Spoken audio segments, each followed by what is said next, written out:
Welcome back to the class. Last video में हमने deferred database modification देखा था जो कि लॉग बेस्ड रिकवरी का एक टाइप है। अभी हम देख रहे हैं इमीडिएट डेटाबेस मॉडिफिकेशन। इसमें हम देख चुके हैं कि हम क्या करते हैं, लॉग मेंटेन करते हैं क्योंकि ये लॉग बेस्ड रिकवरी है। तो इमीडिएट में जब हम लॉग बनाते हैं, इसका कोई ट्रांजैक्शन है जिसने कुछ परफॉर्म किया ए और बी पे मैनिपुलेशन, राइट में हमने मान लो ले लिया है ए को, किया है A+100। सेम एग्जांपल है ये जो हमने लास्ट टाइम लिया था। और यहाँ पे बी इक्वल्स टू लिया है B+200। Initial value A equals to है हमारे पास 100, बी इक्वल्स टू भी है हमारे पास 100। अब जब हम इमीडिएट मॉडिफिकेशन करेंगे, डिफर्ड में हम क्या करते हैं, बाद में अपडेट करते हैं। इमीडिएट मीन्स जैसे जैसे ऑपरेशन परफॉर्म होता जाएगा वो डेटाबेस में अपडेट होता जाता है, वैल्यू चेंज होती जाती है। और लॉग में हम क्या लिखते हैं, T1 ने स्टार्ट किया, फिर T1 ने ए को मॉडिफाई किया, जो कि इनिशियल वैल्यू थी 100, उसको अब कर दिया 100+100 200। यानी डिफरेंस क्या है, हम यहाँ पे ओल्ड वैल्यू भी लिखते हैं और न्यू वैल्यू भी लिखते हैं। डिफर्ड में हम सिर्फ न्यू वैल्यू लिख रहे थे। ओल्ड क्यों लिख रहे हैं हम यहाँ पे, क्योंकि हमने डेटाबेस पे ऑन द टाइम चेंज किया है, तो वो चेंज हमारा पुराना डेटा लॉस ना हो जाए, इसलिए हमें लॉग में मेंटेन करके रखना पड़ता है। वैसे ही T1 ने बी को चेंज किया है 200 से 200 ऐड करके 400 कर दिया है। ठीक है, ये न्यू ओल्ड वैल्यू, ये न्यू वैल्यू। उसके बाद T1 कमिट हो गया। ठीक है, तो अब जब इसका हम लॉग को जब भी डेटाबेस, और डेटाबेस में जैसे ये चेंज हुआ ना, जैसे ये राइट ऑफ ए हुआ तो डेटाबेस में क्या किया, यहाँ की वैल्यू को 200 कर दिया इसने। जैसे ही ये वाला ऑपरेशन परफॉर्म हुआ, डेटाबेस की वैल्यू को चेंज करके क्या कर दिया, चेंज हो गई ना वैल्यू उसकी, ये हो गई 200 और ये हो गई 400। अब हमारे पास पुराना डेटा नहीं, इसीलिए हमें लॉग में इसको मेंटेन करके रखना पड़ता है, ये 100 और ये 200, जो कि हमें पुरानी वैल्यू बताएगा कि क्या थी। क्लियर है। इससे क्या होता है, एडवांटेज क्या है कि अगर लॉग में जब हमारा ट्रांजैक्शन एग्जीक्यूट हो गया या कुछ फेलियर हुआ है, कमिट के पहले या कमिट के बाद, वो दोनों केस हम देख लेंगे। तो जब रिकवरी मैनेजर चेक करेगा इसको, तो अगर हमें इस लॉग में स्टार्ट और कमिट दोनों मिल जाता है, तो फिर क्या होगा, रीडू ऑपरेशन होता है, यानी सक्सेसफुल था।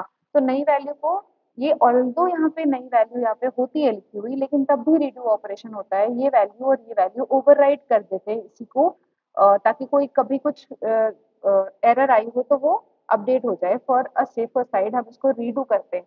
ये नहीं कि वैसे के वैसे ही छोड़ दिया क्योंकि अपडेटेड वैल्यू है, ऑल्दो अपडेटेड वैल्यू है, but we perform redo operation.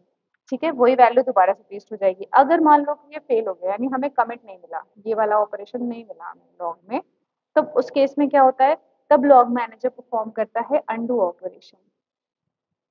ठीक है, ये यहाँ पे न्यू कॉन्सेप्ट है कि ये पुरानी वैल्यू उठाएगा डेटाबेस से, यानी ये 100 और 200, और इसको जाकर कर देगा अंडू, यानी ये 100 और 200 से 200 400 से चेंज होके क्या हो जाएगा, ये हो जाएगा 100 और ये हो जाएगा 200, जो कि क्या थी, ओल्ड वैल्यू थी हमारी, ये 100 और 200। इस ऑपरेशन को हम कहते हैं अंडू ऑपरेशन।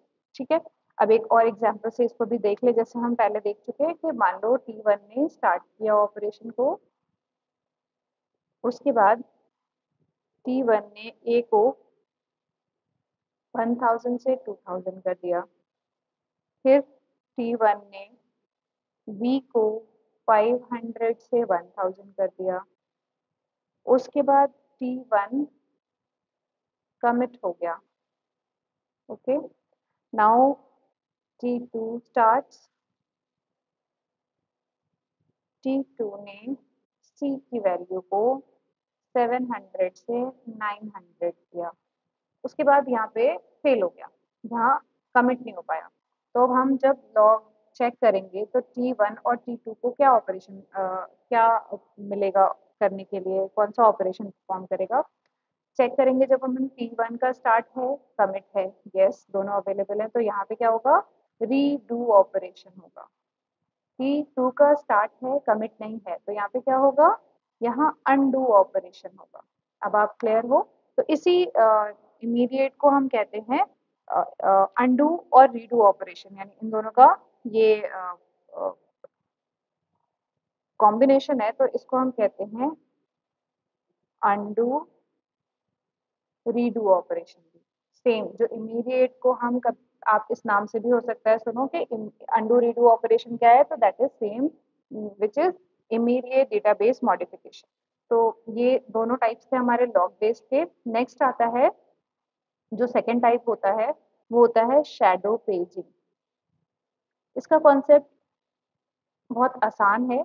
ये जो भी हमें फ्यूअर डिस्क एक्सेसेस में होता है लॉग बेस्ड के कंपैरिजन में, वहाँ पे हम बार बार जा रहे थे, लॉग को चेक कर रहे थे, वहाँ पे कमिट मिला नहीं मिला उसके बेसिस पे कई टाइप के ऑपरेशंस थे, बहुत बार हमें रोल बैक्स परफॉर्म करना पड़ा था। यहाँ पे वो सारे एक्सेस, डिस्क का एक्सेस बार बार करना कम हो जाता है, क्योंकि हम एक कॉपी बना के वहाँ पे एक्सेस कर रहे होते हैं, ओरिजिनल डेटाबेस में कुछ नहीं करते। डायरेक्टरी जो होती है हमारी, उससे दो पेज निकालते हैं, एक को हम कहते हैं करेंट पेज टेबल, दूसरे को कहते हैं शैडो पेज टेबल। ठीक है, और ये क्या होती है, बोथ आर ये दोनों जो होती हैं, ये क्या होती हैं, ये आइडेंटिकल होती हैं जब भी ट्रांजैक्शन स्टार्ट हो रहा होता है उस टाइम पे।